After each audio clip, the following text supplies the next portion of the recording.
What's going on, everybody? You're listening to Hashtag No Filter. I am your host, Zack Peter, and every week I will be sitting here breaking down for you everything from hot in politics to Bruce Jenner's 50 Shades of Nail Polish. And I have an exciting, fun co-host with me. Her name is Candace McDonald, and she is the executive director of Generation Rescue, and she helps run the National Philanthropy Day for AFP. She is a big philanthropist, and she's a mommy, and she has a man, and he put a ring on it, and she is just busy, busy, busy. And she's going to be breaking down this week's topics with me. Welcome, Candace. Thank you. I'm so excited to be here with you. So let's get into our first segment, hashtag trending, and we are going to cover some of the biggest stories generating buzz online right now.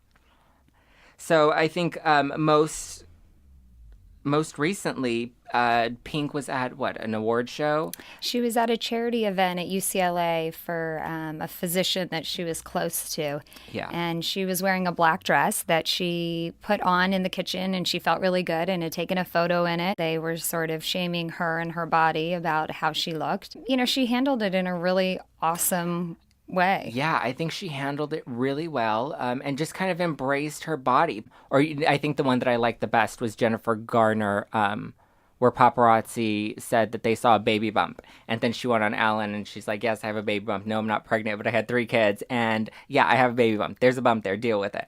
And I like that. But I guess the question is, does agreeing to being a public figure mean that it's okay to have your body scrutinized? I don't think you agree to that when you agree, so quote unquote, to become famous. I think once you're famous, there's a lot of other sort of baggage that goes along with it. And one of those is media. And media isn't always great. And fans aren't always positive either. But the thing I like about Pink was she responded and she said, you know what, I have an amazing body that is really strong. Does.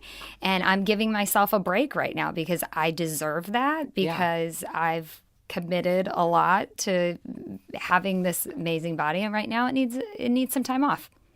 Have you ever found yourself in that place? Because I feel like a lot of these women that are being fat shamed and that are speaking out against it are moms.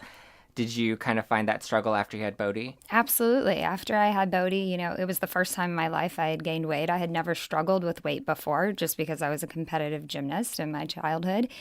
And so I had a hard time. I went through several different workouts. I did Barry's boot camp. I did Bikram yoga, lost a bunch of it. And then my body was in a different place. And I found what I still do today, which is Tracy Anderson method.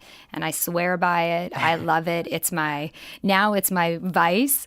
But it gives me also the energy and the stamina to keep up with, you know, my work and my son and just live a full life. But it also gives me the confidence that if I decide I want to take off 3 months, like I did the end of last year, that I can do that and then go back to it.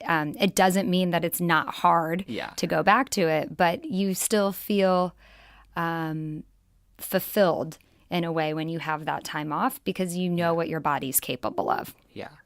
And really, in the end, who is someone else to talk about someone else's body? I agree. I mean, if you don't want your body talked about, don't talk about somebody else's body. And we can just leave that at that.